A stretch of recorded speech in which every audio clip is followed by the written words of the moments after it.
And we're live. Welcome. Good evening, good Yeah. afternoon, good morning, whatever the case may be. Welcome to Wednesday Night Frat Chat with me, Mike Miller, your host, and the beloved Doug Tenaple. Ho, ho, ho, ho, ho, ho, ho, ho. We'll just call him DT for short.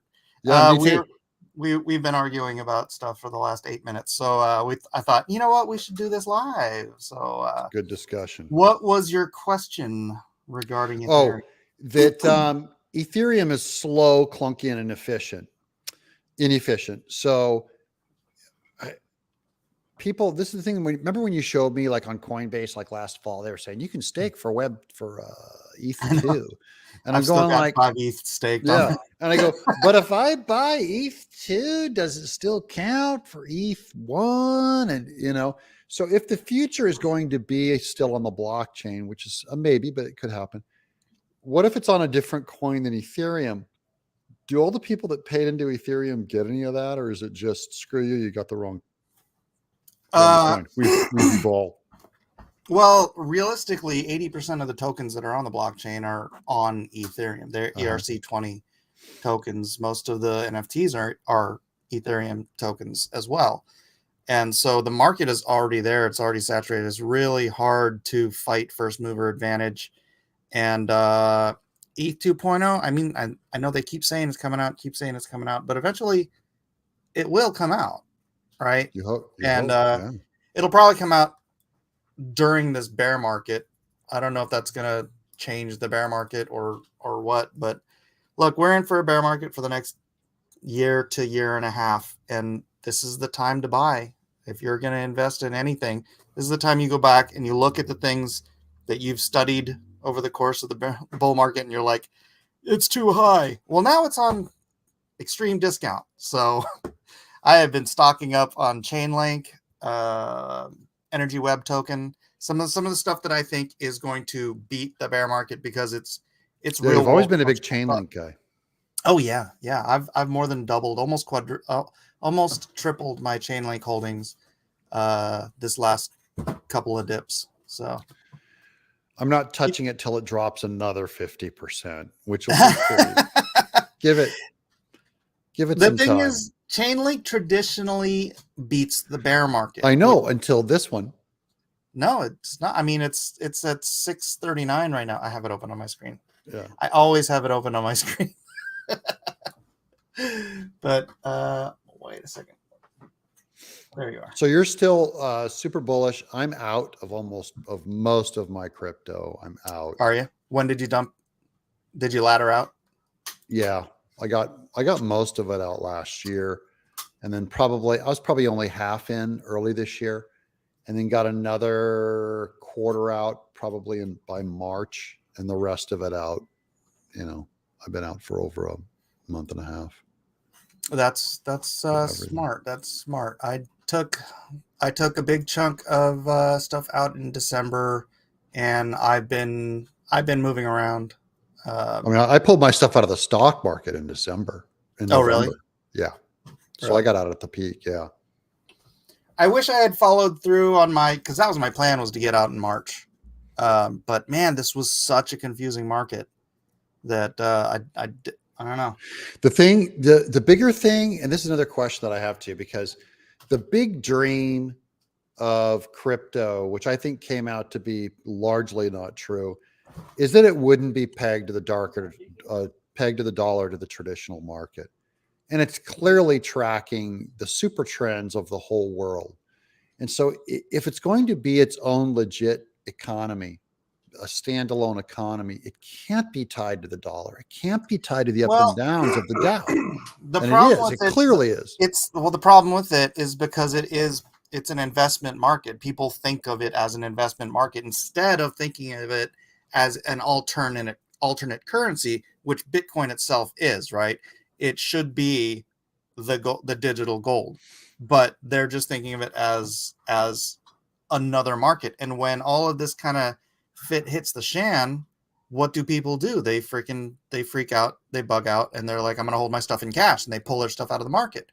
Yeah, so it doesn't matter what market it is. Like me. Exactly. Yeah, like you. So and I'm a true believer. So I'm like, I knew to take out. Well, okay, here's the thing. I took out in December because I wanted to make a donation to a particular thing in December. And so I sold most of my I sold all my Bitcoin in December as part of that. I don't want to say how much it was because it's It nobody's doesn't business, matter. but yeah. But get back in at. I would be DCAing. I wouldn't say, hey, look here, it's $19,000. I don't know how much it is today, probably 20. 20. Buy it now. I would be like, look, if you're gonna buy your Bitcoin and you have $10,000 over the course of the next 6 months, buy a couple times a week until you have your 10,000, because it might keep going down, it might go up, but when you dollar cost average, then you're going to get the wider spread. You're going to be happy about it. Yeah. So, but that's my beef is that crypto, it doesn't have, first of all, it's a tiny market. It doesn't have a wide enough adoption yet. All of the normies that came in over last fall for crypto hype, they're out. And so you're starting to see unadoption come back in, where instead of expanding use. Pause you, Doug.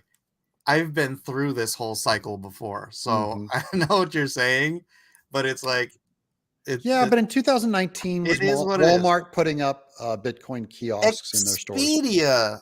I spent my Bitcoin on Expedia because it was because you could. There was adoption, and then when the market crashes, people chicken out and they, like you said, they unadopt.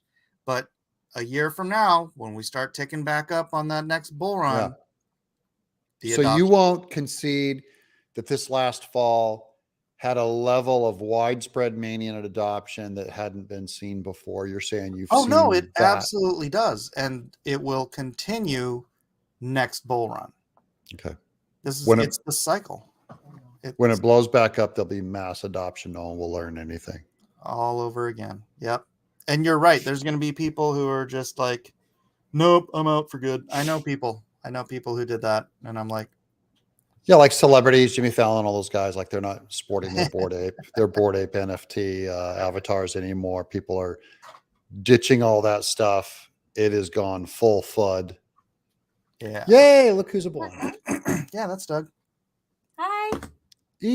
I'll see you guys. When? Oh yeah, so you'll be here end of the month, last 2 weeks of the month. Yeah, I don't know if I'm gonna bother going to the con at all. I'm not going on the floor.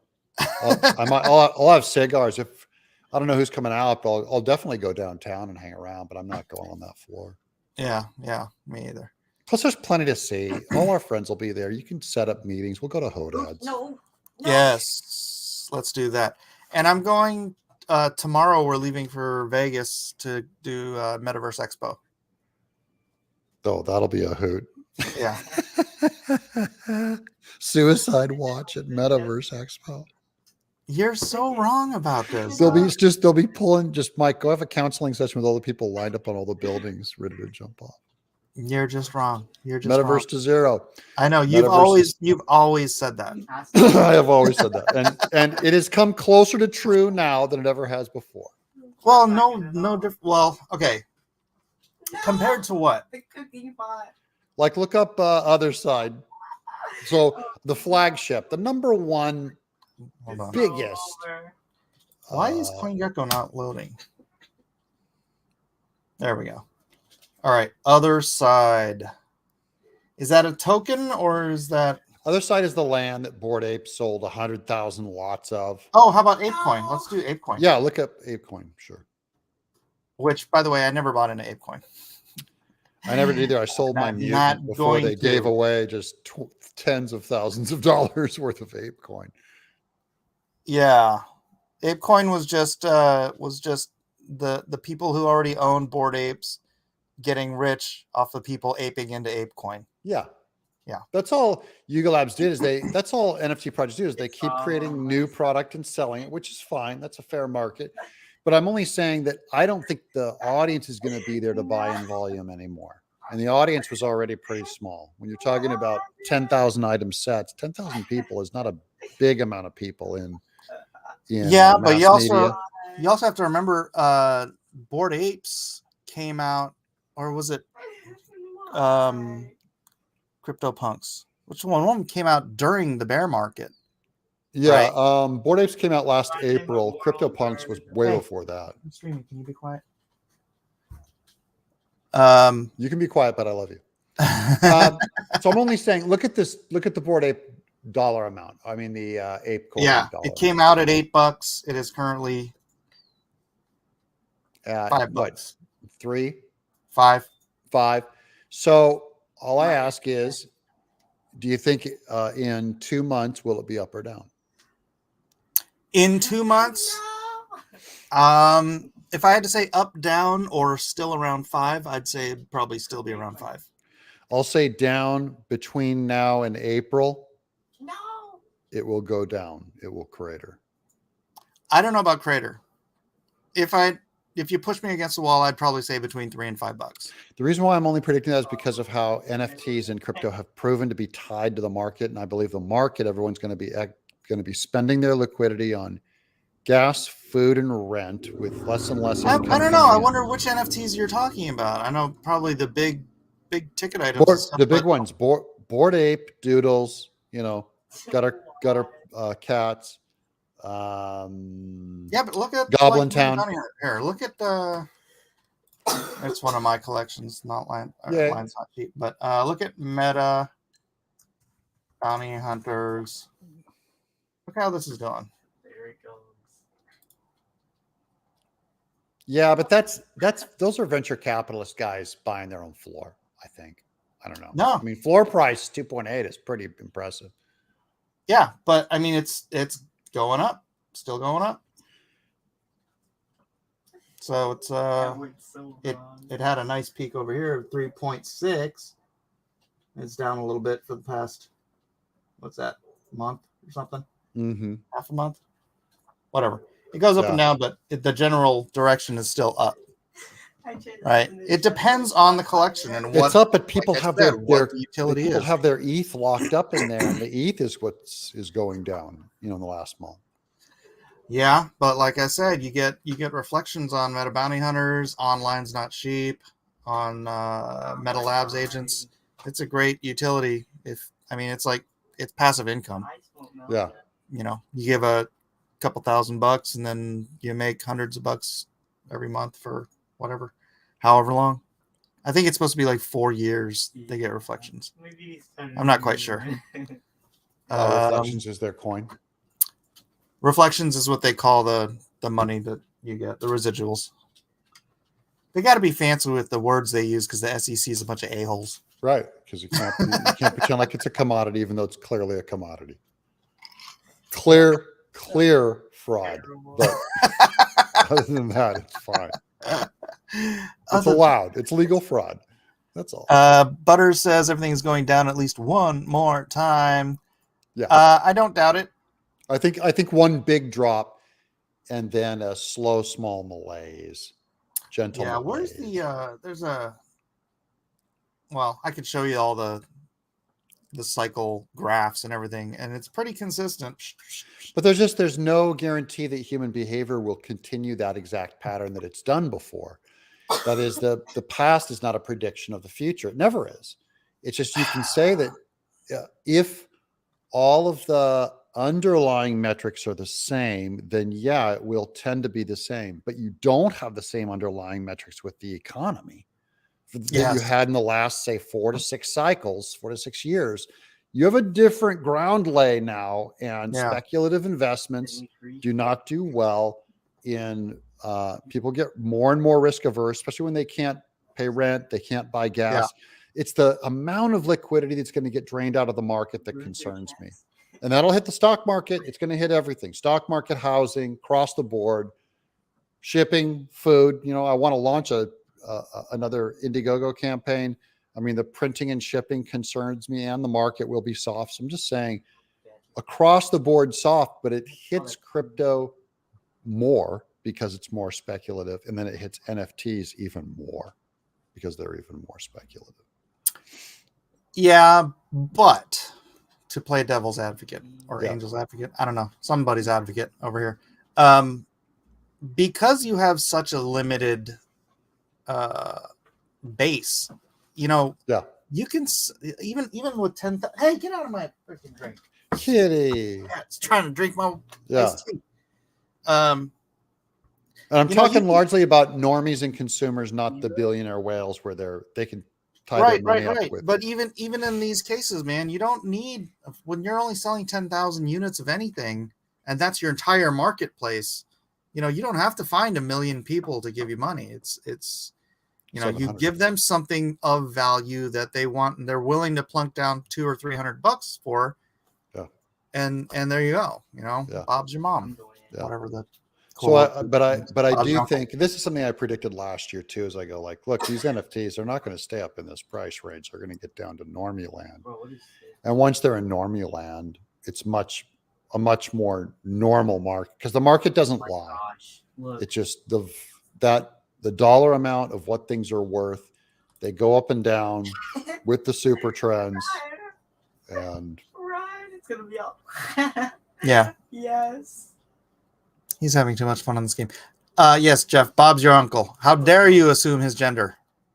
yeah. Bob's my aunt. So what are you doing on the NFT front right now? Have you put everything on pause, or are you still? I have 3 sets done, and I don't even know if I could release them. They'd have to be free sets, which I'm fine with, but I'm just waiting, and I've got these incredible animals that we made, living, actual functioning, not a promise of a metaverse, but actually a toy that actually works today, an AI animal. And they'll be ready. They're almost ready. Just because I'm coming out to San Diego, we're pushing it off till August. But I mean, I just don't expect anything from that market. So we'll release them and see what happens. But What is that? What's going on? my thing was, I wanted to actually create something that was a standalone fun item that wasn't based on a promise. Yeah. So we're going to give those a try. They're called FUD puppies right now, anyways, and they look good. They work. Just it's gonna. Can't see. Go up. It's a terrible market to launch anything in. And I did well with Bardtown. I mean, not monetarily, because it was a free set, but I mean, we moved 10,000 items. It was fun to make, fun audience. Yeah, hold on a second. Let me see real quick, because Lion's Not Sheep. They've sold 1.7 thousand at, what is the mint price on these? I think it's like 0.7 ETH or something like that. But that was before the crash. No, these minted just recently. So I mean, it's not 10,000 units, which you'd like to see, but that's how many units is 1.7 thousand. Oh, 1,700. Yeah, at 0.7 ETH. So that's still it's a good. Yeah, I can't do that on any of my sets. Ain't no way. No way. Some big jerk asked, do FUD puppies have a lisp and chase gray rabbits? No. All right. No lisping. Uncles can be women too. Yeah. Zippy says, something of value that I like is my Evan Gary Coleman art. I have it. It's here somewhere. It's not mail worth it to the them. money to mail. I wonder where they can find the charcoal. It's not worth the. That's probably true. Yeah. It's going to cost $8,000 to mail. And Gary Coleman, he probably bought it back when he was alive. That's terrible. That's a terrible joke. Never speak. Butters is selling his home and living in a van so he can buy primo property in the metaverse. A lot of that. Yeah. Metaverse to zero. Metaverse. What game are they playing? Stay Alive. Is it called Stay Alive? Don't starve. Don't Starve. Okay. You never heard of it? It's a really cool looking little 2D. I don't need to sell it. Just check it out. Don't Starve. Don't Starve. It looks cool. We're all gonna be playing that game in a couple of years. whatever. Every time I go to the store, I buy extra, or every time I go to the Japanese store, I buy extra bags of rice. Yeah. So in the corner we've of our got a kitchen, we have a huge big pile Yeah. of rice that's growing every time. beloved Miss April's got this giant just bag of rice. I go, we can live on that. I've seen Survivor. We can live on that for a year. Burn. Yeah, you just eat the burnt part off the bottom of the pan too. Yep. It's just Cook just it. eat everything. Yeah, we've got our staples set aside. You just never know. So where are you putting your money? Like Right now I'm just leaving it liquid because I do believe that the most valuable money in the next 2 years will be liquid money. So really? yeah, so Even not though tying it up is where it's you can still go in and going buy down. low, right? You can buy low, whether if it's crypto or whether if it's traditional stocks or I'm even if still it's going. property or whatever. You want as much money liquid because that's when they start. No. Remember in early 80s, the Carter years, after the So Carter years, slowly. interest rates were up to 18%. You could buy a bond for 18%. Now, if I could take that money and throw it in a bond for 18%, that's like the best you can do with safe money. But it's safe money. Safe money. I'm talking about just the bottom line, Yeah. If you get a bond for like 18% now, you'll almost beat inflation next year. Yeah, I know, right? That's the problem is like inflation, dude, is going to kill. It's going to slaughter everyone. That's the whole thing is like what I learned about NFTs is all money is abstract, all of it. And Yeah. it has no fixed value. It's very, use driven and fad driven.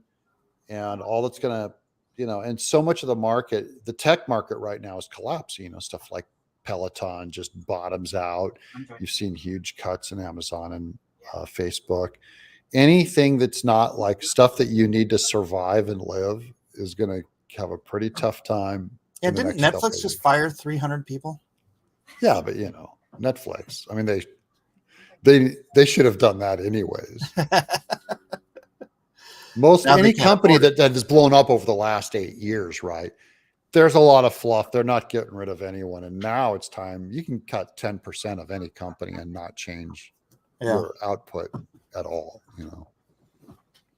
So, but entertainment companies, Netflix, bad. Yeah. So are you still doing NFT projects for other people or? Yeah, I just did an alien set for the Ape Liquid guys. That was a free airdrop, and they did some utility weird fun thing where you can abduct them and they can still stake the NFTs. And then I'm doing my own, like I said, I'm still working on my own sets, but I just have not a lot of faith in those. And then just kind of taking a break. I had a lot of burnout after last fall. And so the last month, I've just kind of been sitting in this kind of crisis of what do you want to do? What do you want to do? And I have a lot of movie offers, believe it or not. I was working with 2 Hollywood companies, and I can't talk about the first project, but I left that one. I said it's not for me, but it was a big Fox primetime project. And then now I've got another producer that we're just working on a pitch, but he's a pretty big guy. And I just trying to find I got the right story to tell. He agreed on the story, but just kind of doing note cards on it. And it's a difficult premise. There's a lot of rules with it. So it's hard. There's an actor attached, hard to work with, hard to crack, I should say, because it's very specific. And that's what made me start working more on, I've been working on Bigfoot Bill for the last year, Bigfoot Bill 3. And yesterday I just got so frustrated with it, I just threw it out. Really? Yeah. I was so furious. Just trying to crack the story, and I just keep doing note cards all day. It's just not speaking to you. Yeah, too much plot. It's just like plots, like checking off boxes, Yeah. And there's a character with a heart, but when you've done 2 books, you have to service a lot of story, a lot of plot, So like if you're doing Lord of the Rings, you can't just take the 3rd one and just forget everything you've already done and just go, there's a lot of details to wrap up. So you have to service those details, and then that expands the story. It tends to be very, this happened, then this happened, then this happened. That's not like this character is moving in this direction and he's changing because, it's it's the internal soul thing, which is really what we love about story. Mm-hmm. So that's what I'm having a tough time with is all. But I mean, I love writing. So working on that loosely. Yes. And then really nothing. I'm just in a wait and see mode. I really do think like everything can crater. In fact, my computer is screwing up so bad. Like I got caught on a phishing scam with I lost my Apple ID. So no. My phone doesn't work. And then my computer, the Apple thing where Apple says, update your operating system. I keep getting that message for like 3 months straight, and I just put it off when I'm not doing it. I finally clicked it. It updated the operating system, and it corrupted the disk. I lost my whole. It was terrible. And then I can't back up my information because it's all backed up on the iCloud, and I lost that Apple ID. So I'm just sitting here going, screw everything. I'm throwing this computer out, and I'm going to go be a waiter. I'm done with the computer stuff. Dude, I got those phishing NFTs. Yeah. They'll drop in your wallet. Yeah. Never click on them. I clicked one. I got wrecked, dude. They freaking they took 5 meta bounty hunters, and I didn't have a lot of NFTs on that account that were of high value, but my meta bounty hunters were on there, and so they took those 5.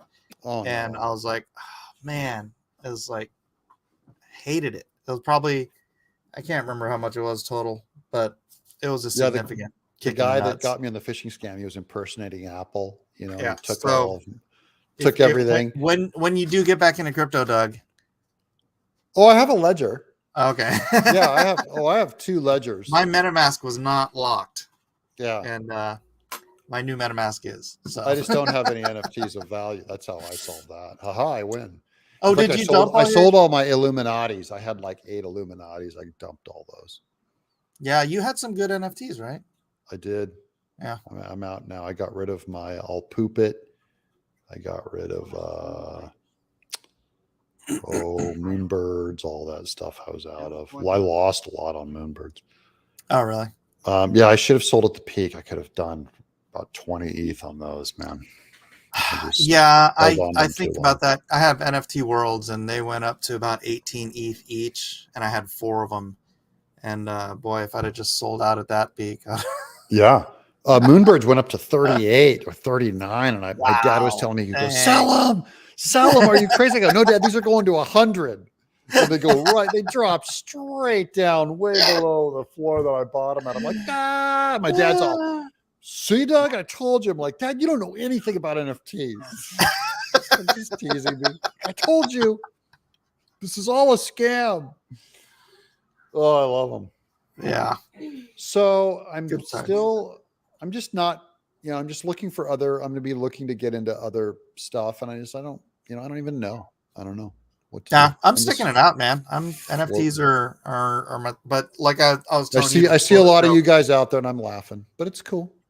Well, like I told you before on the show that you can't talk about, I have other ventures I want to utilize NFTs in order to do real world. This is when people are watching too, to see who gets out, who's the poser and who's the real deal. They're going to you're the poser. I'm a huge poser. I'm in it for the flip, man. And my thing is I'm in it for the art, and NFTs are not about art.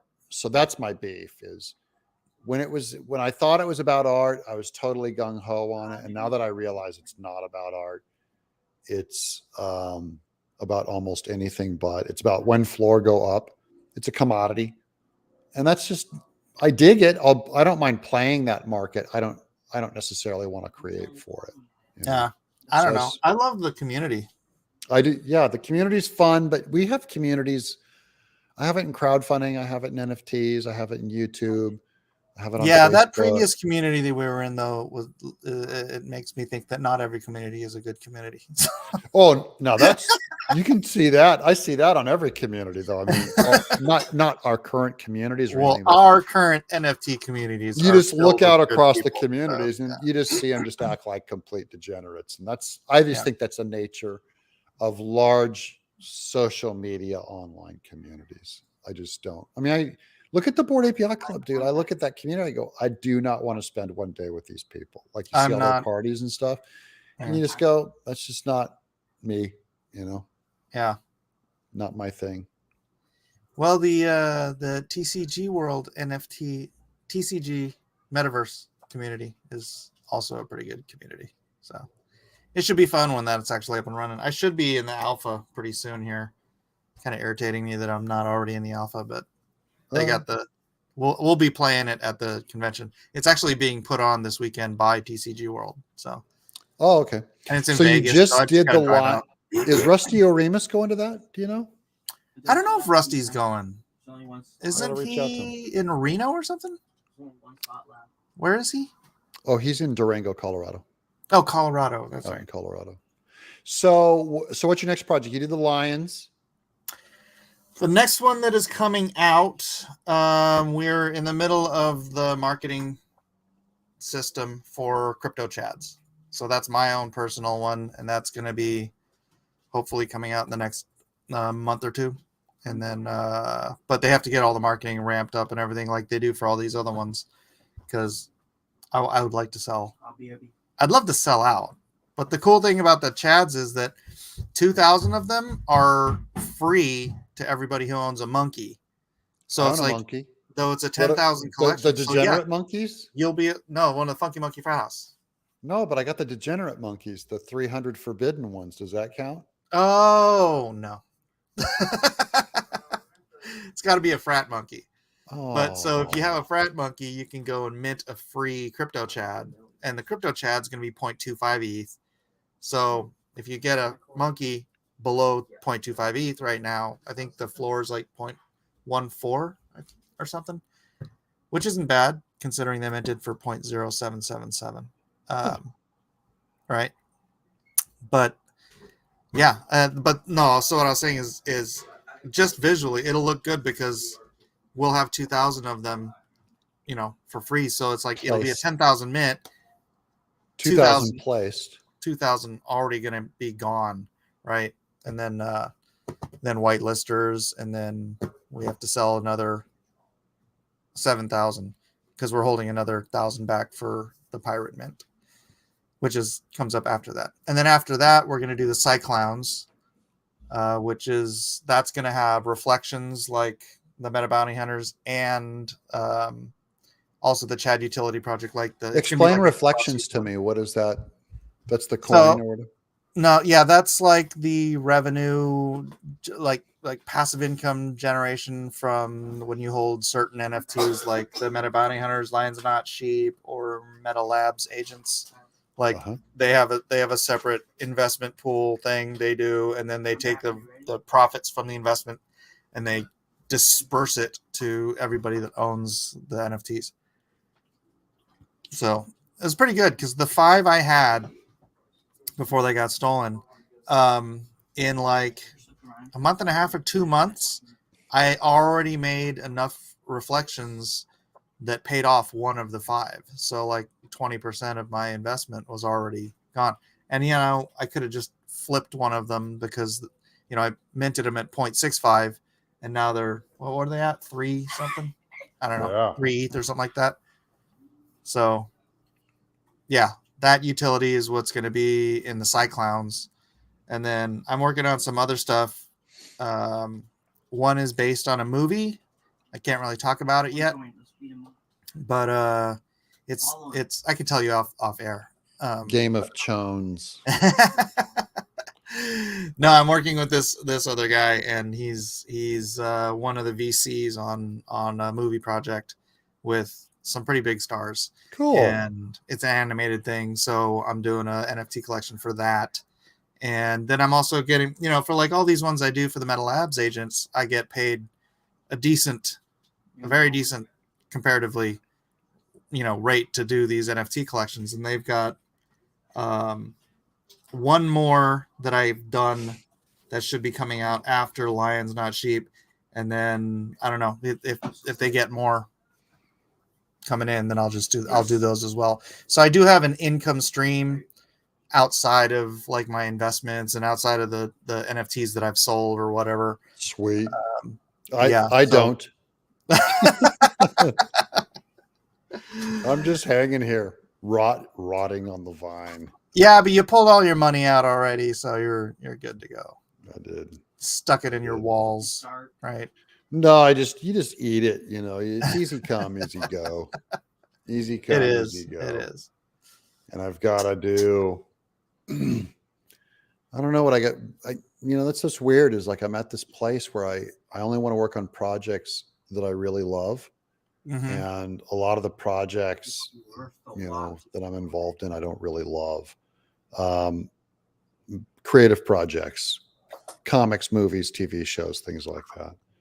And I just kind of go, I'm only going to work on stuff that I really enjoy now. I just started feeling kind of over doing it for money. I'd rather go and be a waiter somewhere and make money. And then go and keep my creative side fun. Yeah. I'm dying to paint again, do some painting just for me, just fun.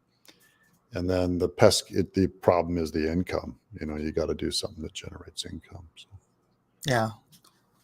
Well, I'll tell you about that investment thing I told you earlier if you want to plug some money in there. Yes, you never know. Never know.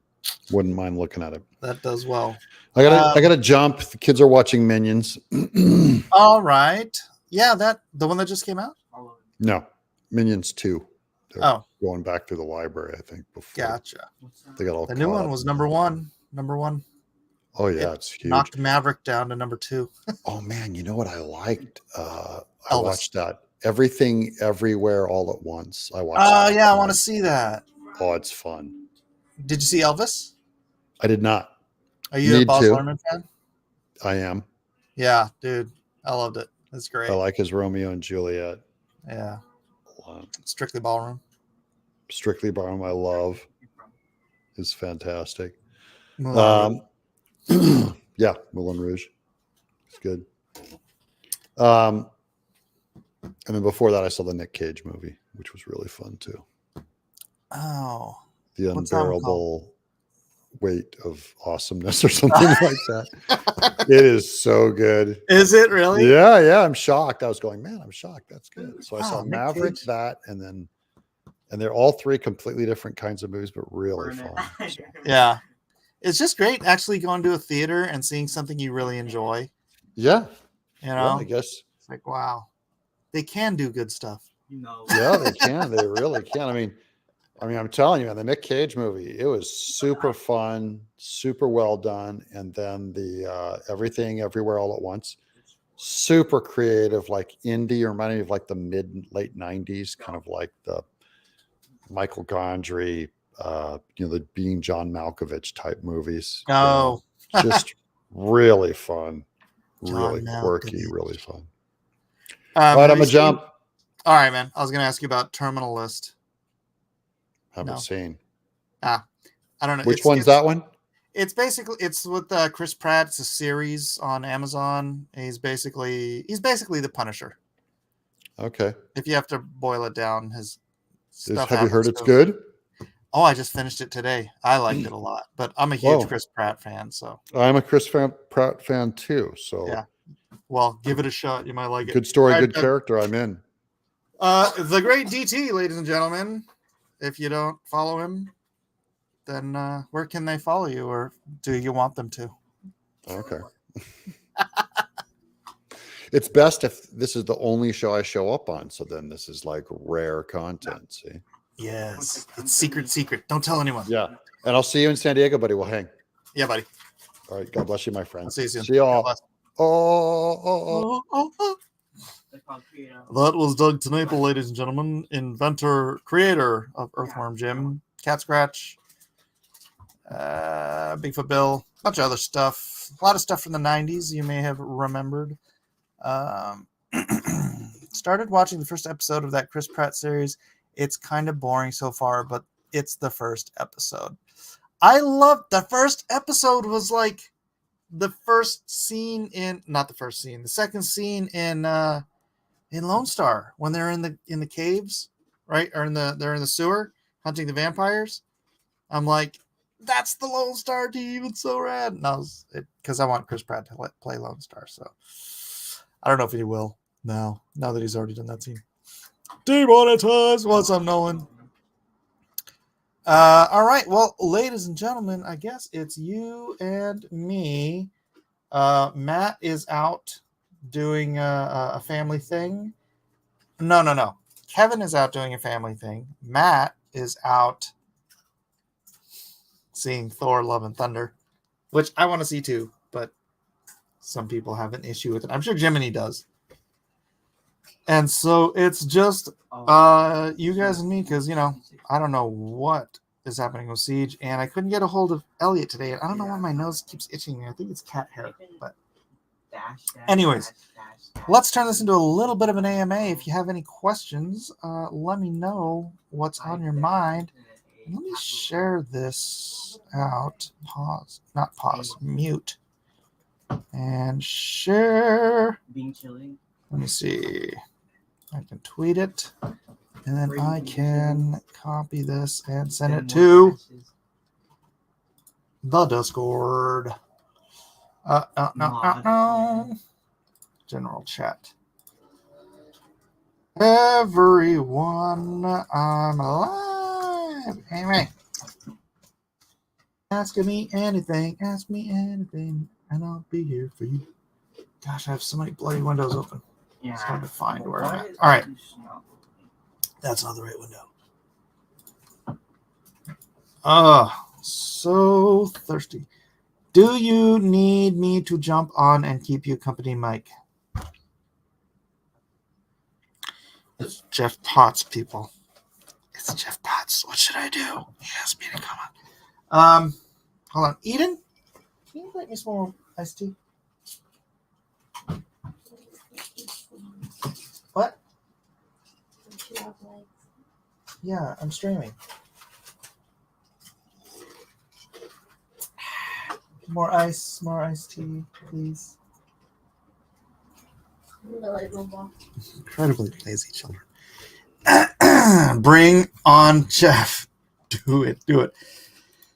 All right. I will bring on the incorrigible one. The indefatigable. Well, I don't know if he's indefatigable. Where is he? Jeff. What? Where is he? Okay. Dot Pots. Okay. I don't know why I'm doing this. Am I so lonely that I would actually bring Jeff Potts on my stream? Thank you, beloved daughter. You what? What? Stuff on Amazon? And Zippy? What do you mean Zippy? Zippy's just gonna kind of harass me about some drawing of a midget fella. Do you watch Spy X Family, Mike? No, I do not. Oh, brother. Ladies and gentlemen, Miller Bain. Hang on, I gotta shut off my mic. Okay. What's up, Potts? I was on with Gary last night. Oh, were you? Yeah. What's Gary up to? He was I don't know, he was doing something with Packins Land. We were just chatting. So doing the rounds, doing my therapy rounds. So how does it make you feel? That you're doing therapy rounds? Yeah. Like your therapist? Yeah. Don't you therapists always say, how does that make you feel? Whatever. Oh, you're trying to offer me therapy. Yes. I don't need therapy. Thank you very much. I don't need therapy. Thank you. Anyways, what's going on with you? How's your book doing? Doing good, actually. When I advertise it, people buy it. When I don't, well, they don't. So, well, I'm getting a lot of 5-star reviews though, 4 and 5 stars. So they've been streaming in periodically. All right, you're here. Go ahead, pitch your book and tell people where to get it. Everybody on here knows where to get it. So, Not and everybody. actually, Jason Bernard. I don't know. Maybe. Revenant in the Tomb on Amazon. I'll put in a link later. Actually, I want to look at it on Amazon. Okay, I am. I can get it. So how did you like the chat with Dougie? That was good. It's interesting. So he's bored. Basically, long story short. Well, I was about ready to put into chat, give my stupid Stephen King advice, which is just right. Nah, it doesn't work like brother. that. No, that's the Nasser advice. Yeah. Well, Nasser gets it from Stephen King. Yeah, and then he refuses to listen to anyone else. Yeah. So, all right. So, hence, Nasser will never be a good writer. Let's see. That's us. So there's your book. I got the audio, but I still haven't had time to listen to it. I'm sorry. All right. I did pay for it. If that helps it. But I won't give you a 5-star review because I haven't listened to it yet. Well, the Audible, there's 3 5 stars on that. Hey, no. And I got a bunch of 4 and 5 stars in here, and the reviews have been pretty sterling. Of course, when you go over to Goodreads, which is all the readers, it's like 3.75 stars. It's not as high. Huh. So I wonder why that is. Well, they're not good readers. Sometimes, a book is just a book, if you know what I'm saying. Yeah. But yeah, that's pretty good. 54% 5 stars. Yeah. So 11. You've got actually 11 family members, huh? No, actually. Most of the more recent reviews that came in have been through recent sales. So let's go on. Everybody else, you'll be able to see Gabrielle's on there and Rose's on there if you go down a little bit. Oh, so yeah, they're your friends. Yeah, my family. Yeah, my my family would most likely give me a 2 or 3 star rating. Yeah, it sounds like my mom. You write? What do you write? I don't know if I'm gonna like it. So Zippy says no, 0 stars is very good. I meant 1 star. Okay. But so what's the book about? Pitch us the book. The book is about a mysterious young man that enters a tavern and meets up with a guide and hires the guide to take him to a mountain that is a sort of a dark and mysterious past to it. And they go there and they find something that they didn't expect. And I'm right. That's like the plot. What do you want? What's it about? It's about a mysterious guide. Actually, the main character is the main character, Hal Cedric, is a holy warrior who you find out drives him. He's sent orders by God to go look after. He's kind of like a detective.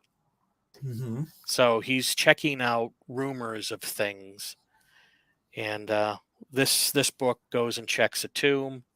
The next book I'm working on, he goes and he checks out a haunted forest. Yeah, we're not pitching the next book yet, Jeff. We're pitching this book. Yeah, I'm not good at pitching. I'm really not.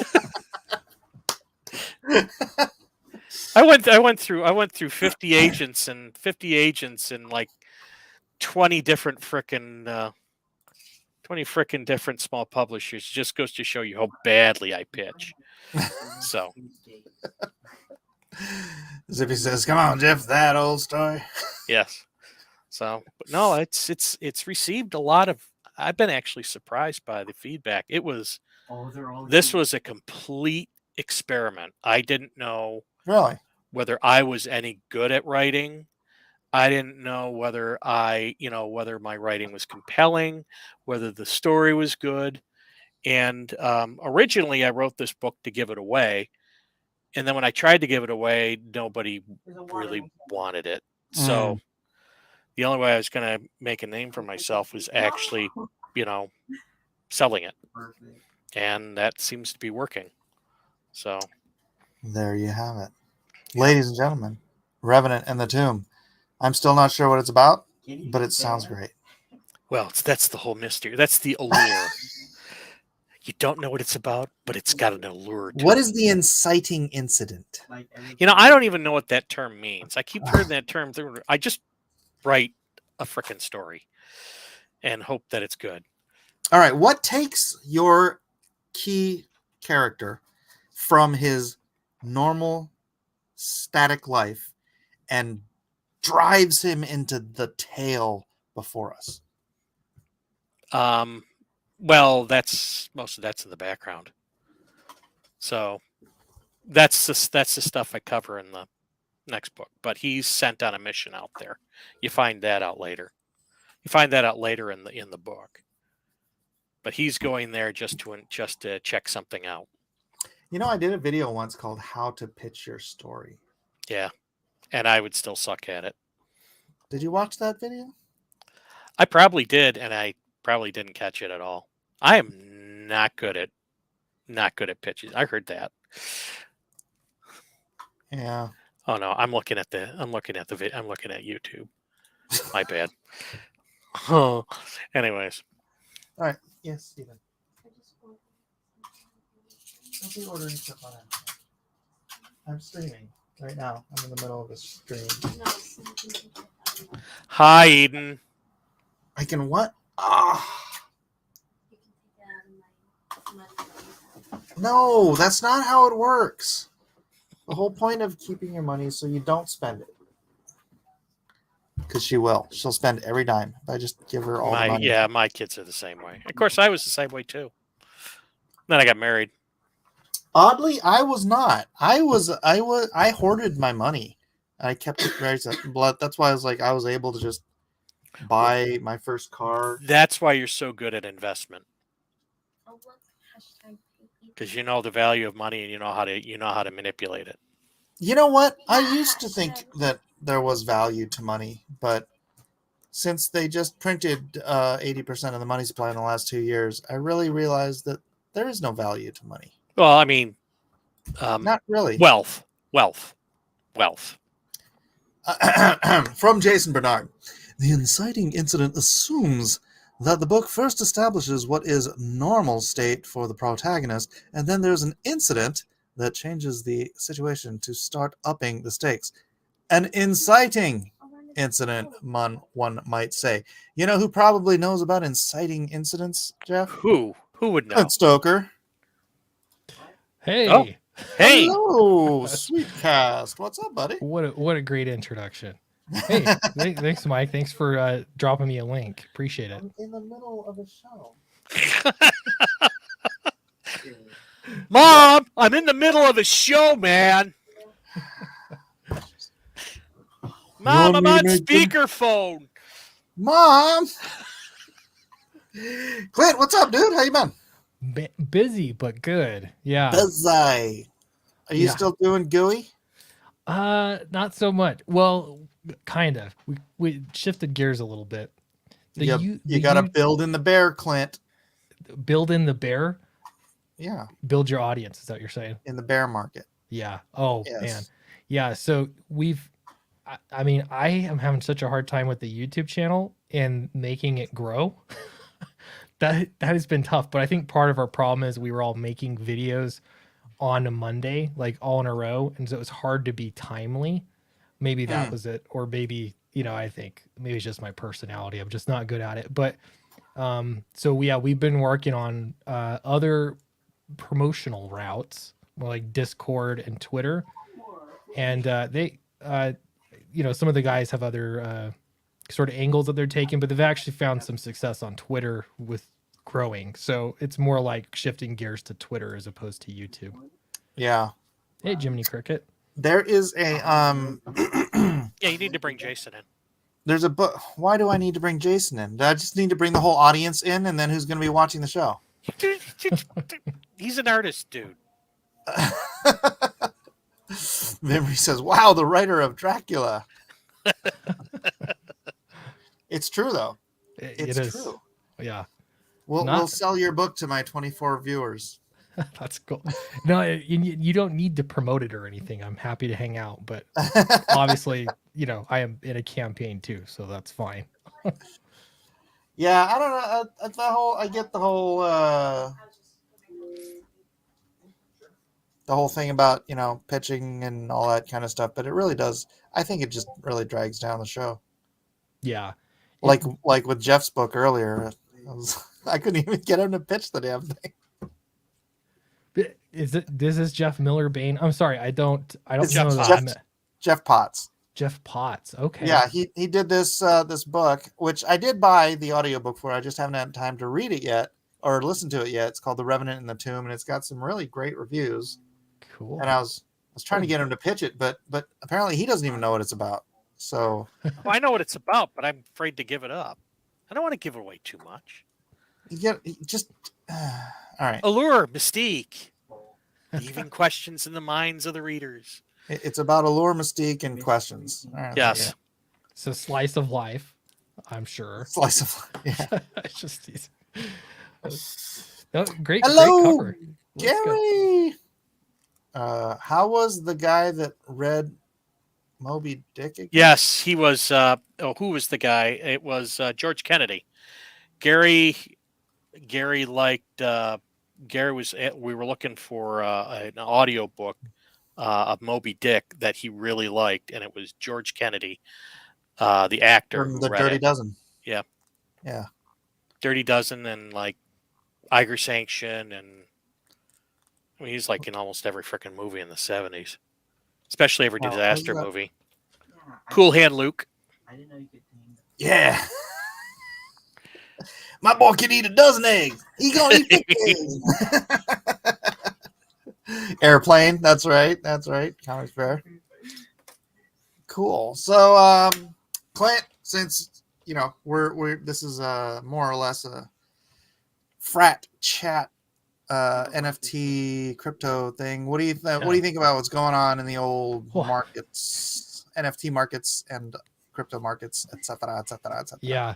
So, and first off, disclaimer: I'm not going to pretend to be an expert or anything. I'm still learning very much, but I've learned a ton in the past 4 months or so. So I feel more comfortable than I used to with talking about it. But yeah, it's wild. Like I haven't actually bought my first NFT yet, but I have Ethereum, and I saw it drop, and I thought, okay, man, I'm gonna buy in now. And then I bought in, and then it dropped even more. Now it's gone up some since then. I haven't been.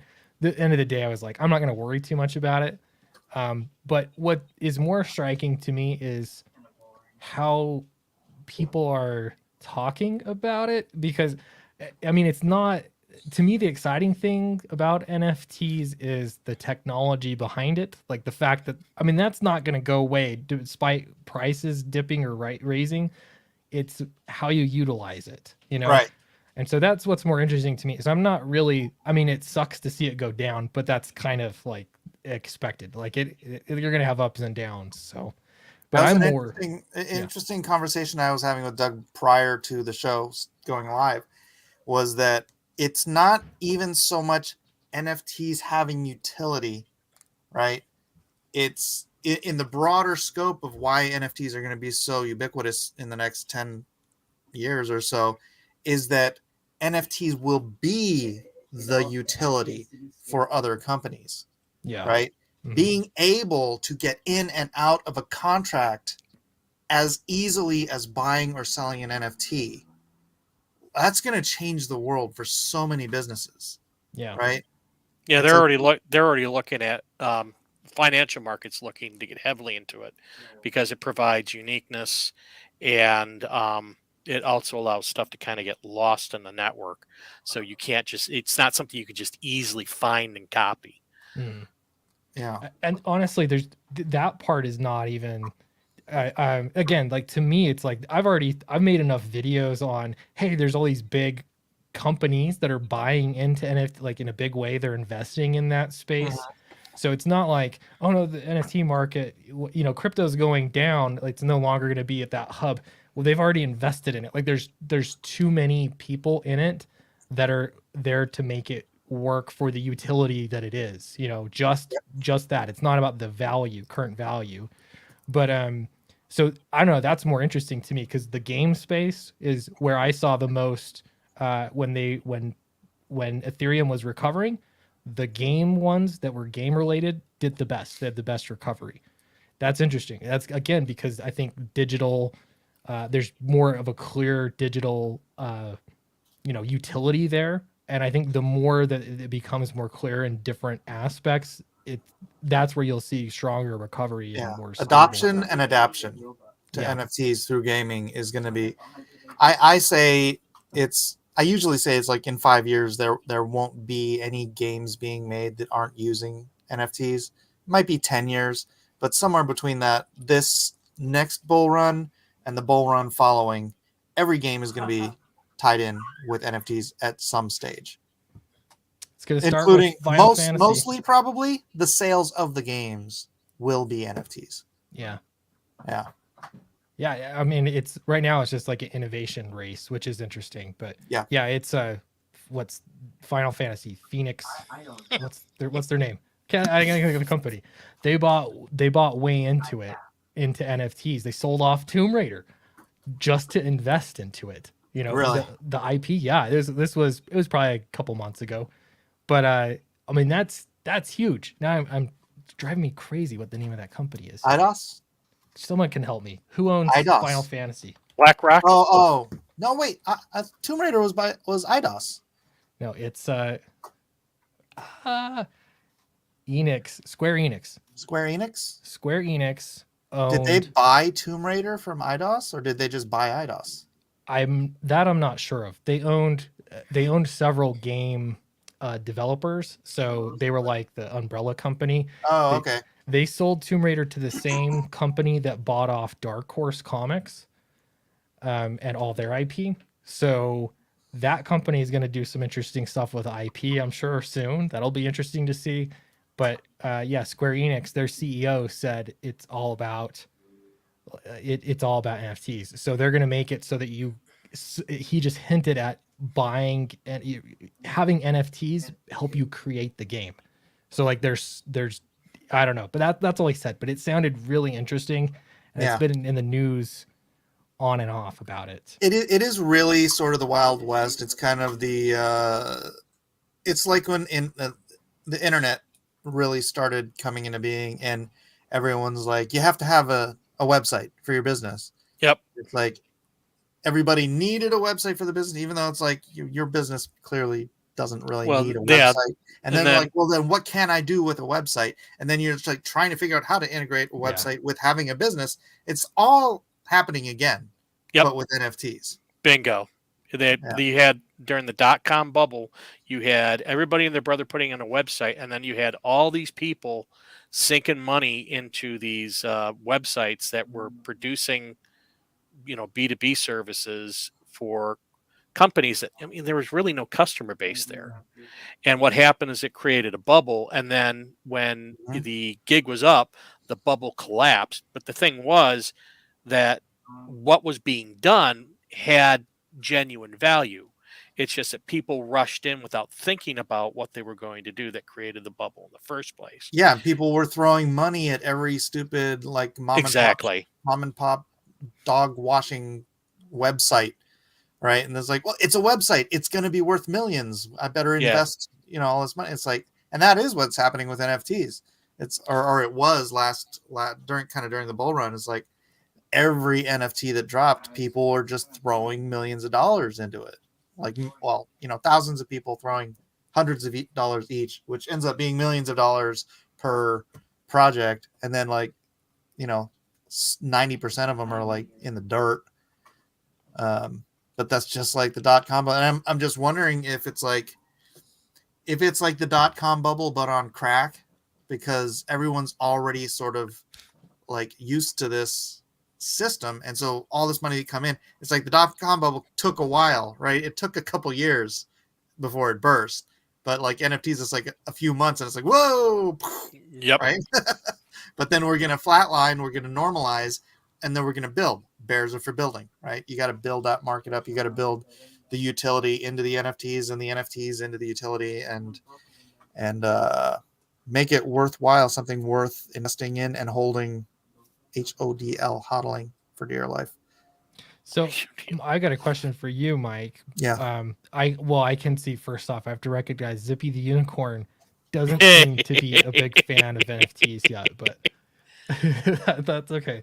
But I'm curious, with you being so into NFTs when the market went down, or like, I don't know, are you having like panic attacks over it? Were you worried, or is it's like, from my perspective, I didn't have that much money into it, but I'm like, well, yeah, of course it's gonna go down. You know what I mean? Like that's just the nature of the beast. Yeah. Is that your outlook on it? Yeah, I've been through this before. This is my second bear market, and it's like now if I was as certain last bear market as I am this bear market, I would have probably had about 10 million bucks at the peak of the bull market, because I would have been like, I need to buy this while it's 0.002 cents, right? And put like 500 bucks into it.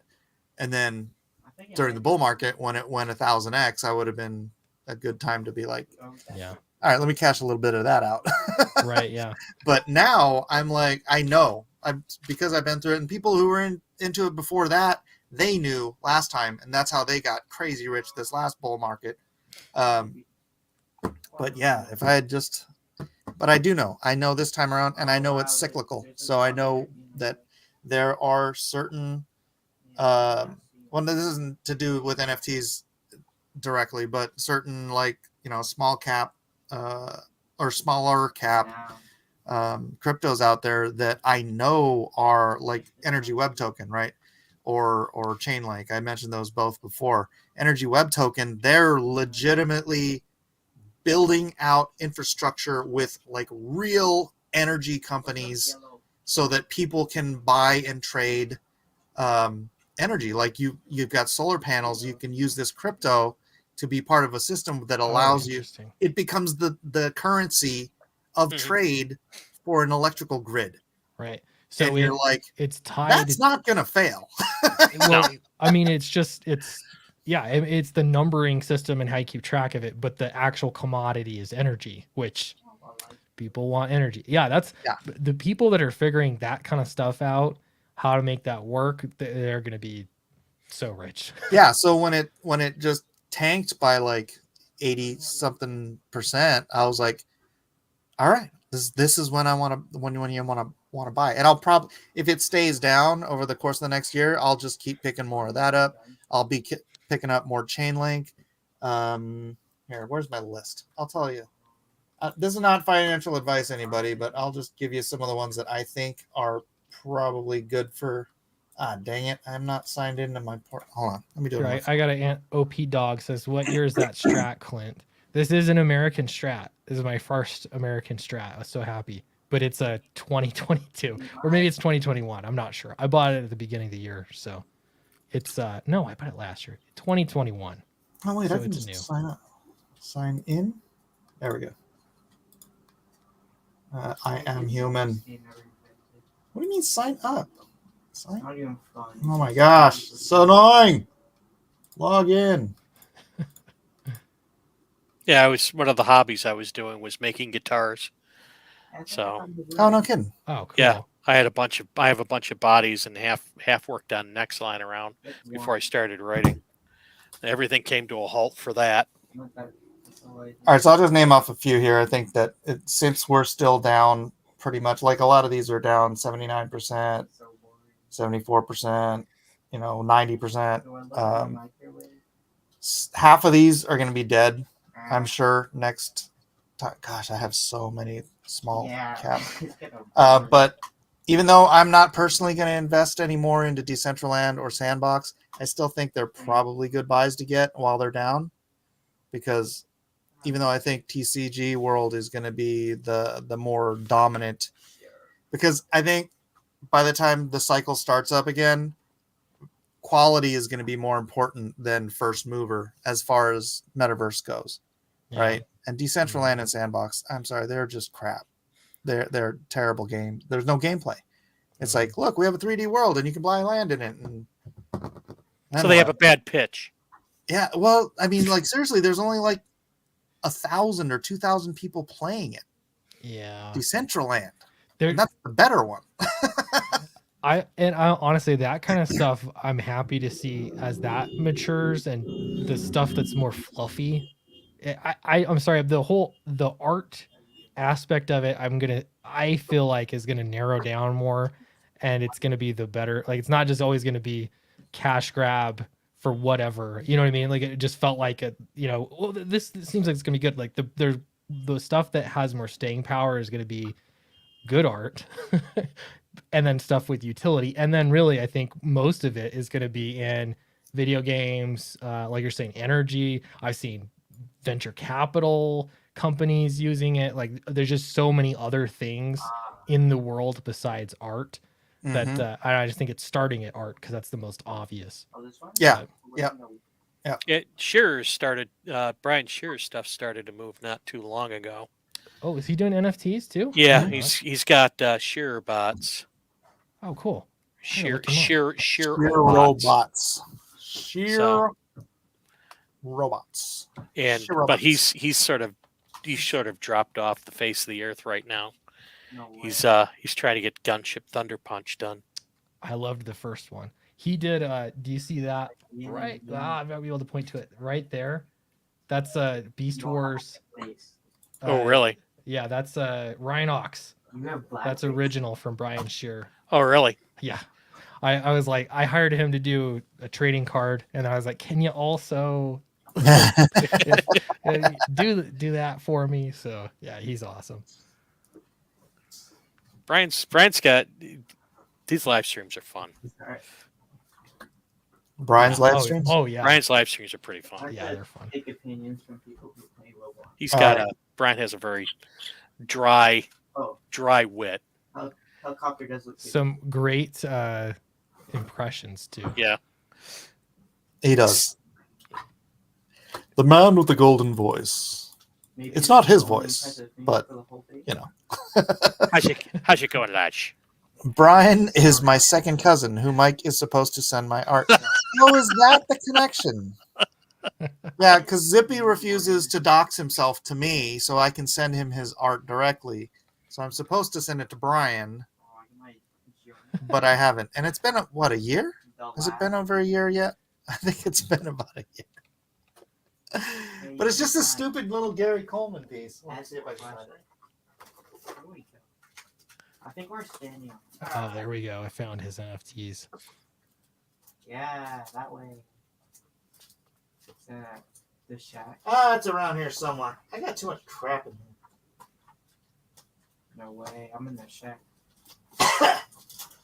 Yeah. Never mind. It says. You're really shiny. How well can you hear my son talking? Kind of. Yeah, he's Yeah. background. I'm sure I'm hearing everything he's saying, like the context, but 2 years, he said. Wow. All right, that's a record. oh no. 2 years, 3 months, 7 days, 12 hours. Can I just send you the $10 back? Because that was the bid. Wait. So it was an auction, $10 for a piece of art? I drew Gary Coleman as Bishop. Oh. I think it took me about 5 minutes. Am I a monster? 5 minutes, and now I have 2 years of harassment. Oh, it was $20 for shipping. Sold. I'll buy it off you for $20 plus shipping. I didn't know that. If Mike sends it right now in the live stream, then this feud will be amended. It's just I never remember like that could be interesting content. We'll watch you get a stamp. I mean, how big is the piece? It's 8 11 by. Oh yeah, something like that. You want me to find it? Yeah, I want to see it. All right, you have to. Then you talk. We'll get it going. Don't get it too far. Don't get it too close to the fireplace, there, Mike. the last straw that got close to the fireplace sort of, That's burned. my Gary Coleman. Oh gosh. Yeah, for me, I've got a drawer over here. This is totally my office that I ship books from and stuff. So it's kind of, it's not super pretty for YouTube right now, but I had to just put all my different kinds of mailers over here so I can ship things. Otherwise, it's such a pain depending on the size and shape and everything. We're redoing my back bedroom because at one point or another, I'm going to have to start doing live streams or being on live streams, and my back bedroom is an absolute disgusting disgrace. Speaking of bride shares, that got Thunder Punch. I still never finished this. Oh, that's so cool. That's quite pretty there, Ash. Is this just for fun or was this for... No, this was for drawn and quartered. I feel like that could be a pinup for... I know, but it would take me like at least 10 minutes to finish it. And, my time is I just want to see it my done time now. is at a premium. That's... Yeah. Here's Gary Coleman. There we go. Oh, Literally, I think it took me 5 minutes. that's funny. 5 minutes. But see, it's better that I don't send him because then it gives us content for him to harass me for the next. He'll have to, yeah. Send him the wrong piece. I'll send him the gunship Thunder Punch. Oh, man, Shoot. It's not done. Sorry, lad. Mocking poor Zippy. Let's do it again. Yeah, Siege sort of fell off the face of the earth there for a while. Siege? Yeah, she did like a paranormal. She's got a with Brian. boyfriend. Well, yeah, I know, but she's got art and stuff. Yeah, that's true. Bedroom. That's true. Let's see. Boom. Now I'm scrolling through all of Brian Shear's artwork on his website. Good stuff. Well, I'm the one who named Madge, by the way. Madge? Oh, Madge. Madge. Madge. Zippy says, Mike, you're pushing me, boy. We can Hey, only, unicorns can be dangerous, Mike. Better be Two careful. Argentinian pesos for the Coleman confront. Oh, sorry, this is off topic, but not really. Yes. Have you been seeing any of the Netherlands protests? Oh yeah. I've seen a little bit. What? There's Farmers? literally there's a bridge. I think it's the same event. I don't know. There's been a lot of pictures and footage coming out, but a dude holding a actual narwhal tusk separately, like as a weapon. Like he's holding it. He's standing on a bridge, and there's like fire and Where did smoke. you see this? It was on Twitter. I'll Google it, but it was just like, what the heck is happening over there? Yeah, no, it's serious, man. Well, they're thinking about basically taking land away from farmers, taking away their livelihood. Yeah. And these guys are not they're not there, I need a, they're not taking it sitting down. It's going to get ugly. I got the power for security. Yeah, everything I've been seeing from it is insane. But this was in London Bridge. This is a totally separate event, but also crazy. Jeez. Dude with a narwhal tusk. But yeah, the just the stuff, the video and everything coming out of the Netherlands is insane. Yeah, I follow you. I'm just seeing narwhals here. Oh, wow, look at this. A walking stick made from a narwhal tusk. That's rad. That's pretty cool. I like it. That. They used to bring these back to royalty and say they were unicorn horns. Oh, really? Yeah. Is that where that lie came from? Yeah. So I hear. I think I saw a documentary that said it once. Because you know what real unicorns are, right? Horses. Biblical unicorns. Oh my god. Oh, you're talking about. But yeah, I don't know. I've only heard that story. So I'm You've only heard the story. I just heard the story about that. Are you talking about biblically, or are you talking about No, I'm talking about real unicorns. actual unicorns? I don't know. Yeah. So rhinoceroses. Yeah, Oh, But they're in the Bible, Really? so they're biblical unicorns. they're in the Bible, but they're Oh. described. Zippy says lies. No, it's true. That's funny. Where's the one-horned one? The enemy looks kind of funky. There it is. Elasmotherium. So one-horned rhino.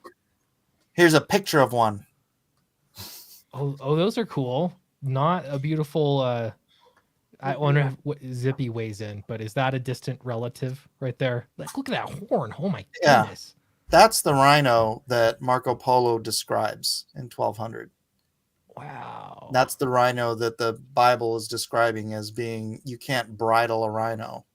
Or not a rhino, you can't bridle a unicorn. So yeah, I mean, oh my The goodness. unicorn in the Bible is a monstrous, powerful creature, Yeah, right? It's not a horse with a horn on its head. yeah. Well, this is better. Oh, yeah. I'd ride that into battle. If it didn't kill me. If it didn't kill you, yeah. Yeah, it probably would. That's insane. It's hairy too. Where did these things exist? Siberia, Okay. Wow. Siberian woolly rhino, Elasmotherium. Elasmotherium. Yeah. Those Oh, are they're probably so going to make a cool. coin out of it. Yeah, but look at this thing, and then let me get. I'll do it on another screen so I can read it while you're looking at it. Marco Polo description of That's terrifying. unicorn. Right? Elasmotherium crypto. How did Marco Polo describe unicorn? Let me see. Daggone it, that's not a good site. Let me see. I just want the description. Where is it? Oh, yeah. Wait, that was You it. know what I Okay. really liked about the last one? So they're scarcely smaller than an elephant, which is And a that. hell of a lot scarier Right. looking. Oh, heck of a lot. Heck of a lot. Wow. They have the hair of a buffalo and feet like that of an elephant, and the face of like I don't know why this is all chopped up. This is the terrible place to find it. Hold on. Wait, which one? But it said it had a face like a boar. Okay. A face like a boar with like a 3-foot long, horn coming out of its forehead. And yeah, hair like a just like it describes it. Hair like a buffalo, and then the like elephant size, whatever. Anyways, I'm tired of looking for. We're gonna be famous. Wow. Sometimes it's hard to find stuff. But yeah, I was reading it one time and I was like, look at this thing. It's exactly what he described. Unfinished. Yeah, that's cool. That would be scary too. Yeah. I've got if you're interested here, I've got Dutch Farmer Oh yeah. Put it up. stuff too. Let me Oh, share yeah. the screen. Put it up. I'm not going to share audio, but I don't think that there's much here anyway. So yeah, I've just seen. I mean, it looks like this is just protests right here, but they started. I saw police shooting. Yep. The last time that was today. I saw. They're taking their tractors and pushing police vehicles away with their farming equipment because they have nothing to do. Use less fertilizer and reduce livestock. I kept saying you were so. They want to reduce livestock. So this is all like them Yep. trying to reduce CO2 emissions or something like that. Such garbage. Ugh. So you but can they- eat the bugs. Yeah, and they've been putting farmers literally they're just out of business. They're not allowed to be working. I'm not sure exactly all the details. They but that's do the realize result there's of it. people that need to eat. No, they don't.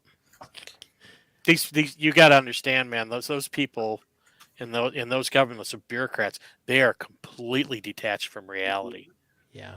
It's madness. The other thing too is it's like, well, what countries are putting out the most CO2? Like if you were really looking at Yeah, targeting it's China CO2, and India. yeah, it's not the Netherlands. Like it's just like we're gonna cripple ourselves as a, it's really silly. But they are not taking it sitting down. It's getting kind of insane.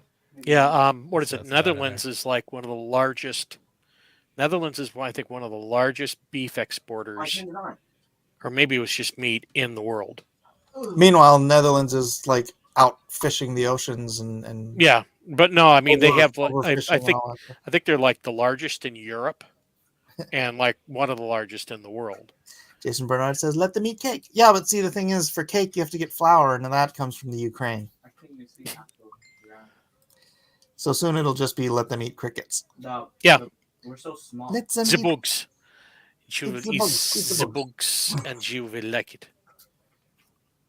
Oh, Sis- it's madness. I was sis- funny because I just posted something like this on Facebook today, and it was a total like stupid troll article, but it said that NASA admits that global warming is caused by sun activity, and it's like, yeah, I know, I've been saying that for 20 years. Yeah, And I posted it, and my nephew, who's always like, "What's the source for that?" And he wanted the original NASA article, and I'm like, I just went back, and the thing is, you have to do like searches prior to like 1999 because that's when Al Gore politicized this whole issue, right? So I went back to an article from like 1997 from NASA saying that it's like the largest driver of global temperature change is like what's it called? It's not sunspot activity. It's solar flare. no, it's not solar flares. That was actually the article from NASA was debunking the solar flares thing. It was You're hold on a run. second. It's The comics bear says, "Wait, the temperature of the Earth is dependent on the sun." yeah. It's called coronal mass ejections. So I don't know how that's different from a solar flare, but they're saying that is a bigger. Micah Eden's calling you. The biggest driver of climate change, which wasn't even a thing back then, right? They made up climate change because the globe stopped warming. I still remember seeing video. I mean, I was not alive in the 70s, but I saw a video from the 70s at one point, and Global it was cooling, baby. global cooling. Yeah. The other thing too, I saw in college, I had a biology class, or no, it was geology or something like that, and we watched this video about CO2 and how the ocean I know. emits CO2 and the ocean absorbs CO2. Like, so when it's warmer, the ocean emits more. When it's cooler, it like absorbs more or something like that. And I don't know, it was just insane like watching it. I was like, wait, so you're telling me that the ocean is regulating that? Again, I don't remember everything to it, but yeah, I think they just they desperately need it to be this one thing. Well, to me it's funny because they ignore the fact that CO2 is a heavy gas. Right? Yeah, it's heavier than the surrounding air. Yeah, so it falls to the ground or into the ocean or whatever it is, and then on top of that, like the biggest driver of greenhouse, the biggest, you know what the biggest greenhouse gas is, right? The most abundant greenhouse gas, Water vapor. water vapor. Oh, It's like, yes, the H2O, and what are you gonna do? Make us stop? Cut down all the trees because the trees are producing too much. Yeah. No, that's yeah. oxygen. And eat the bugs. You must eat the bugs.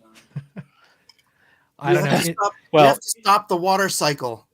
Here's the thing. When I was working in Ann Arbor, we were hiring some people at the place I was at, and in retrospect, I didn't understand it then, but later on I did. I was hiring people who had worked on some of those climate, or I was interviewing people who were working on those climate programs, things where they do all their analysis, and most of them, I kid you not, most of them barely spoke English, and some of them had so few skills that I wouldn't have even hired them to wash my car.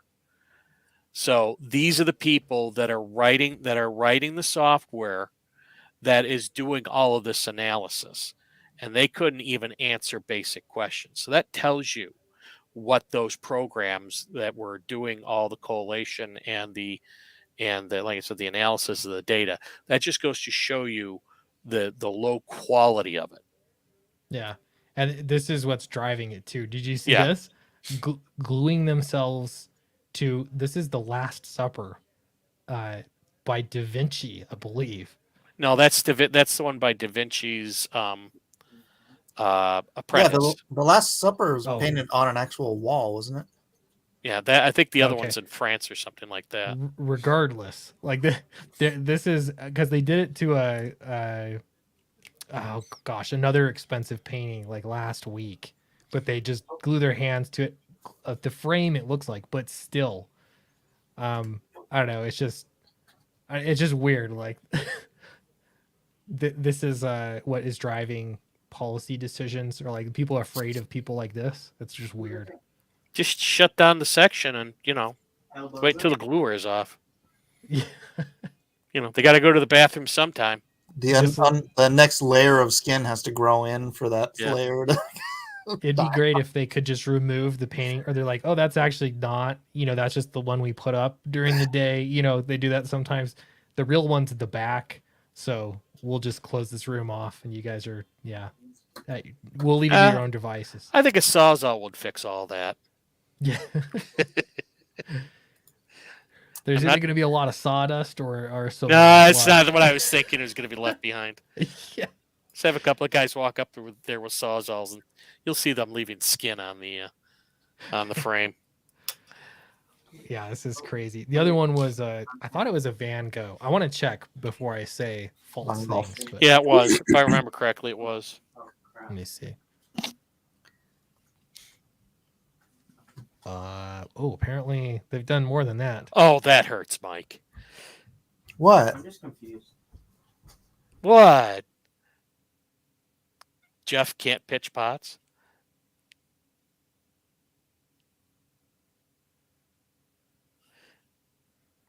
Oh, Mike, are you in charge of the names? I didn't. Yes, he is. Oh, that's what you're talking about. See I did that like a half an hour ago. What are you talking Here we go. Apparently, they've done it to a lot of paintings because there's a ton on YouTube. But this is a Van Gogh, according to the video. And that frame itself looks Stop expensive. Oil. Do they realize that the clothes they're wearing got to them by the use of oil? How are they, printed and shipped and everything? Apparently, this He's wearing activist- glasses, which are probably made of plastic.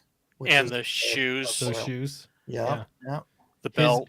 This is the same guy. He zip tied his neck to a soccer goal in some game or something, soccer game. There's video of that one too.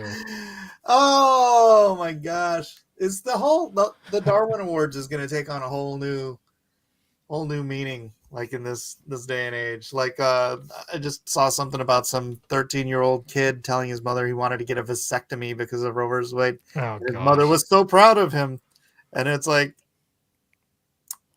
all right, you go ahead and do that, and then we don't have to worry about you procreating in the future. Yes, they will be bred out of existence already. These people. Yeah. Unbelievable. Does this guy look familiar? Is this the same one from the That last same one? idiot. Same idiot. And then I got to get to the good part here somewhere. He's Doesn't going he down the look soccer sweet? field. I also think a lot of this is just, hey, attention is needed. That sounds nice. So there you go. He's zip tied during a game by the neck. I don't know what happened, but to me, I think just keep playing. Like, Yeah. kick the ball at him. All Like, in his head. just keep going. Yeah. It'd probably be easy enough too, just to cut the zip. Oh, it might have been a lock, actually, not a zip tie. I'm not sure. Yeah, there's a guy in there with a knife. A knife. Let me take care of this. Yeah. And this makes people care suddenly. Sorry, I don't know if this is like you talk politics or anything. I just think it's funny. Is this like in England? Me. Oh yeah, this is in England. Yeah, You know the somewhere in place where they riot over soccer games. That's Oh, probably yeah. not this. That's probably not the smartest place to do this. No, people die over. Look at that. Wait. interruption. Rewind that. Let's Rewind that. Show the audience again. Let's see. Right here. Looks like a freaking Klan rally. Look at these people. I see white people. That's yeah, that's Europe. Somewhere Europe for you. Oh, they got him down. Now he's gonna go to jail. Maybe. I don't know what country this is in, but Oh my gosh, I Yeah. really wish we could just send all these people someplace. same guy. Send them to Russia. They'll fight. Siberia. They can find one of those Send them to unicorn. Siberia. Yes. Yeah, yes. The hunt for the woolly rhino. Save the woolly rhinos. That's funny. Oh, that'd be a great shirt. Save the woolly rhino. Or you could have like rainbows and stuff. Have that big old hairy rhino, and then just be like, "I'm a unicorn," with rainbows and sparkles and stuff. But it's this ugly old beast. You know, if you're on YouTube, you can see that I have one of my here we go. I have the pink unicorn emoji, which you can't see if you're not on YouTube, but there it is. Yeah, it's called unicornus on there because that's the name. That's the scientific name for a rhino. Is a unicornus. Unicornus. Yeah. Unacronus. No, Zippy says my Unicornus. family Put the would wrong annihilate put the them. wrong emphasis on, or the I put the wrong emphasis on the wrong syllable. Yeah. Yes. Madness. No, we don't mind talking politics a little bit here and there, but just not enough to get my channel canceled again. Every time I try to do a video on Unapologetic American, my channel gets flagged and shut down for like 7 days. So it's like you Yeah, can't talk that's about rough. certain things here. Yeah, that was kind of funny. Yeah. So the time just all of a sudden go right on out. I was like, I'm back. I'm going to start doing cross examinations again, and gone. Wink. Midstream, just gone. Yeah. Oh well. Comics Bear says, trust Mike that he has a unicorn on his YouTube. Yes. Can you see it? Are you on YouTube? Can you see it, Clint? Yep, it's there. Sorry, what? If you're on Oh, YouTube, you see the I'm little I'm emoji. not on YouTube. Let me see. Oh, well, never mind. You have to be a member to use it, but do I is even this have any members only members stream anymore? right now? No, Oh, okay. but you have to be a member in order to use my unicorn. Oh yeah. Okay, I'm on there now. Or I'm Oh in my there. gosh, I still have little Hoppa Mike faces too. What else do I got? I got the Edwin face. The Pay Eden. All right. Anyways, is there anything else we should talk about regarding NFTs? Where you think they're going? Somebody Can wanted jet wanted to fuel know- melt steel beams? Serious question. No, but it can weaken them to the point where thousands of tons of weight can make them bend and crash. cause them to pop like an explosion. What? Cause them to pop like an explosion. You put them under enough stress, and they bend. At one point, they'll just break, and then that kinetic energy comes out as sound. So it sounds like an Wow. explosion. I was actually one of the companies I worked at. They had somebody's cell phone battery was charging, and it caught on fire, and it literally burned down the building. And it was like a 1 or 2 story building, but they had the drop down roof torn away, and you could look up, and the girder that ran the length of the building that held up the roof was like one huge girder. It had got heated so hot that it bent like a noodle. So, and that was just a regular office fire that they had out in like less than, I don't know, 20-30 minutes. Wow. Yeah. Well, there you go. There you go. Jet fuel doesn't make concrete pulverize and continue to burn until mid-December. I don't even know what that means. I don't know what that means, Zippy. So, But it is Impact an interesting fact. from a plane can also weaken steel connection points. I always think it's funny because not funny, but people say like, "Oh, what happened to all the materials and stuff?" And it's like, have you ever seen Mythbusters when they strap a Jado to a car and then run it into a 1-inch steel plate? I haven't seen that one, or I All don't remember seeing it.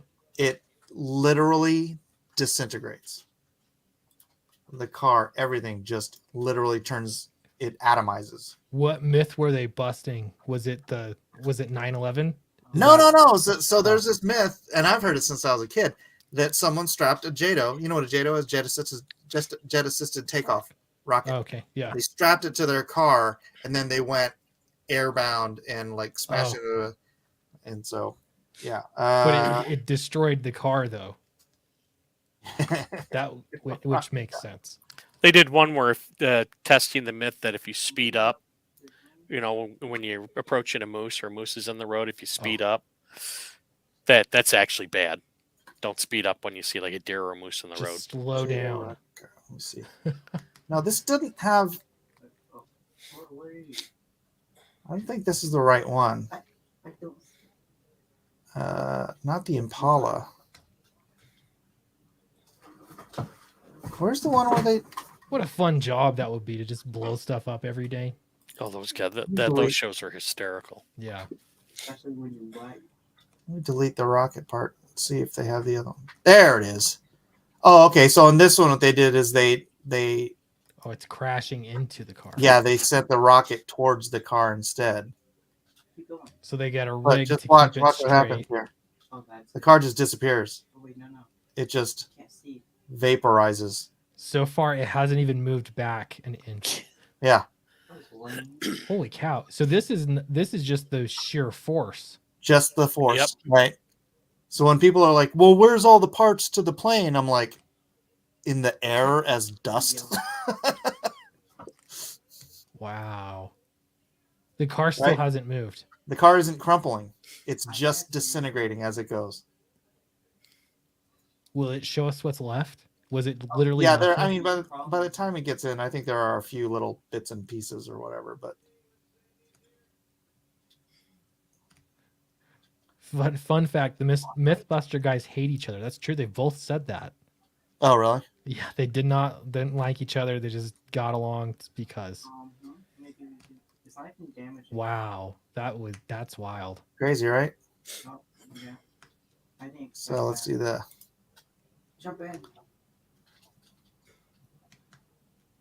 Jeez. Wow. Unexpected. I thought we were doing like a Dark Souls boss fight.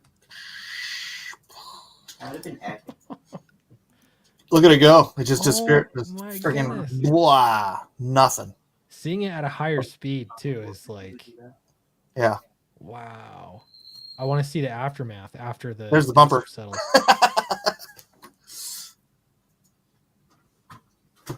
They should launch that thing from a distance, quite a distance. It looks like too. It's like a whole train track.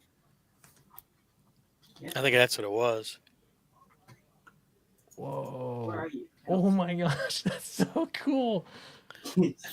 That was the rocket at the end there, I think, right? It's hard to say. Yeah. Wow, there was a tire. Oh, well, hello.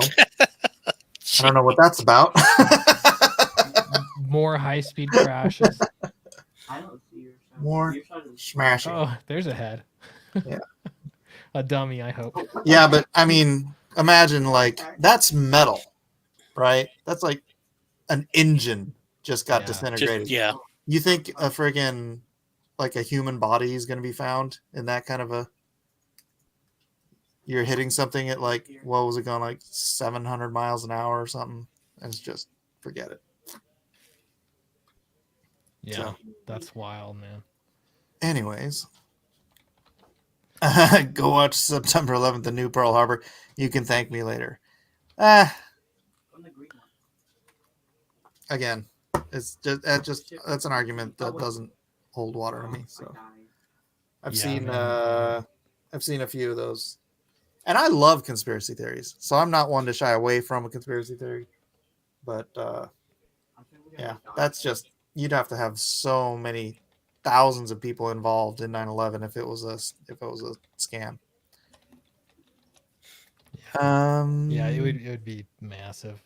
Yeah, and The, people. the other don't- thing too is I still hear people. I heard someone at work saying, "Well, the whole Iraq war was over oil," and I'm like, "But I where hope was?" so. Well, we where's the ain't oil?" seeing it now. I know. I know, but where's that oil? Can I have some of that oil, please? You guys got any more of that oil? Please give it to us. Yeah. Yeah, somebody went to the Saudis and did that, and they said no in a very Chadley way. Oh, you mean Biden? Yeah, wasn't going to mention his name, but Yeah. Did you see that video? It was granted it was from a month or two ago, but he said like America could be summed up in one word. He says,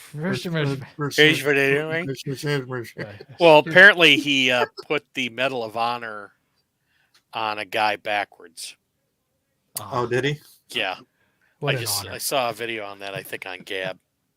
That's lovely. So yeah, our commander in chief, Yeah. head of the Hey, Clint, how military. close are you to Vegas? You're in 6 hours. 6 hours? Yeah. You should go to the Metaverse Expo this weekend. Oh, so I literally was at Las Vegas 2 weeks ago. Oh, really? Yeah. Yeah, But, you weren't there for Metaverse Expo. Yeah, I didn't even know. We just went for a vacation and Oh, really? did some fun stuff down there. There's so much, but yeah, 6 hour drive. It's the first time I've been there in 10 years, but I think I'm going back again in the fall for a convention. So Well, I'm just saying you can go this weekend. yeah, it's true. It's true. I have to talk Tax my wife write-off. talk my wife into let me do that. That's true. I record some video on the ground. Yeah. That could be interesting. Go gooey. Yeah. Yeah, and my what is it? Yeah, it's like 5 hours for us, so we're leaving tomorrow. Yeah. You gonna be singing on the road again all the way there? Singing Yes. on the road again? No. Well, maybe, I don't know. Zippy says compartmentalization makes it very easy. There's just too many mouths you'd need to keep quiet. Let's go turn on the first one. Oh See- wait, that Zippy saying the fact the Manhattan Project had over 600,000 people working on it. Wait, where? I don't buy that either. But was so secret that Vice President Harry Truman didn't know about it until FDR died and he became president. 600,000 people. They did build a city, literally built a city out in the desert. So I don't know That's if a that's big ass city, man. That's Yeah, more well, they- people that weren't than lived in San Jose when I was growing up there. So just saying that they did build a city out in the desert. Don't know how many people that was. But the rocket program was also pretty top secret too. My grandfather was involved in that, and I know that he was in the Redstone rocket project, and I know that he was on a few of I think it's the Apollo missions, but we don't know the specifics. Nobody knows the specifics of what exactly he did. Could be. I've been very. You're gonna tell me we never landed on the moon? That I'll buy. I didn't say that. I just said he was in the. He was No, in the- I'm. Have you ever seen a funny thing happen on the way to the moon? No. It's a BBC documentary on how we faked the moon landing. So just saying, he was involved in the space program and the this is the military. He was also one of the ones developing planes for World War II. So he was one of those guys who came up from nothing. He actually had a correspondence course engineering degree, but they needed engineers for the war effort, so he got involved, and he was one of those like mechanical engineering geniuses. And he could do anything. He eventually ended up working here in Detroit at one point, designing or building cars or something along those lines. Looks like we're putting Jason Bernard to sleep. Oh no. Thanks a lot, Jeff. Quick, talk about crypto. All right, let's go. Let's go. I'll wake him up. All right, Clint, what are you investing in over the next year and a half? Oh, I don't even know. I right now, honestly, I still feel like I'm in the learning phase, and so I'm just looking to see what I want to do is I mean, I want to invest in Ethereum more. And then I want to start buying some NFTs, but I'm taking my time and I'd rather save up more money and put it into one NFT that I really think is something new, like this next wave utility kind of stuff, Mhm. than just buy a whole bunch of little NFTs. You know what I mean? So I don't know. We'll see. I could always change my mind though. Because I'm Well, what learning. you should So. do is you should buy some funky monkeys, There you because go. so Yeah. when you buy the funky monkeys, you will also get a free crypto chad. Crypto chads get what are called rads, random airdrops. Those are because we buy launch pads, or we stake into launch pads, and then we purchase the allotments. Those launch pads give us various IDO tokens, gaming tokens, metaverse tokens, whatever the crypto is that's coming out from these launch pads, and then the those tokens get airdropped to all of the chat holders. So just Launch by pads, owning, airdrops. This is beginning to sound very militaristic. I know, right? So just for Yeah. owning the crypto chad, you will get free tokens from now Yeah. until launch pads are no longer a thing. You should call Yeah. yourself Mike S. Miller, dear leader.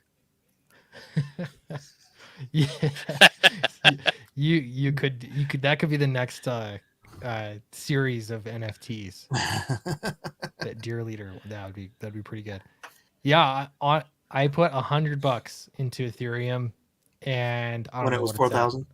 No, it had dropped. It had dropped a ton, and then I put some money into it. I'm gonna go Yeah. put my MetaMask here and see what it's at. But I'll know very shortly. Oh, come on. I have $62. So it has dropped significantly, but it was only $100. So Yeah. you Yeah. know, It's funny. I mean, like, my ETH value has obviously gone down with Ethereum by, well, let's see, since I'm gonna say my ETH sales were probably averaged around the $3,000 range when ETH was 3,000. So they've probably lost about 60% value, like just from like the NFTs that I have and the ETH that I still have. Most of my stuff's not in ETH anymore, but um, I've been looking at better places to put my, because I still get paid in USDC, so stablecoin, for like the different NFT oh projects yeah, that I work for. So I still have an income, a good income from those projects, and they keep coming. So, but it's like, where do I put that money? I don't want to just put it all into ETH, right? I do want to be smart about how I maximize the bear market, and I want to put it in the stuff that is going to beat inflation for sure, right? Um, mm. I'm like Ca- tiptoeing around something I'll talk to you about after the show. cash it out into pennies and burying it in backyard. That's it. Actually, if you buy pennies, like copper pennies, that is probably the best investment you can make on the dollar scale, because a copper penny is worth about 2.5 cents, I think, in copper. Now, a zinc penny, like anything post 1984, I think is worth about 1.2 cents, because Yeah. zinc is worth more than a penny. So funny, huh? It's like, Yeah. this is the most reliable coin or dollar value. What do you call it? And thanks to inflation, it'll get even better. So Yeah, that's right. That's right. that's funny. So I Why have do you to, have 3.2 metric tons of pennies in your backyard? there you go. Yeah, I've heard about people like that. They've just been saving pennies for decades, and they have like barrels of them in there. I was like, man, that's a lot of copper. Dragon Indeed. is sad about Chainlink. I don't know why you're sad about Chainlink. Oh, because you bought it high. When it dipped under $6, I almost tripled my holdings in Chainlink, because I'm not sad about it going down. I want more Chainlink, and so that's when you buy. That's the opportunity. Yeah. I have to get going, but I Yeah, appreciate you absolutely. I was going to inviting wrap me it on. up anyways. Hey. So Oh, okay. thank you, Clint. Thank you. Thank you, Jeff Can't Pitch Pots. Thanks for having me on, Mike. You got it. And thanks Yeah, everybody for thanks. being here. Thank you, Doug Tenable, for showing up earlier. We'll see y'all in the next exciting episode of Wednesday Night Frat Chat.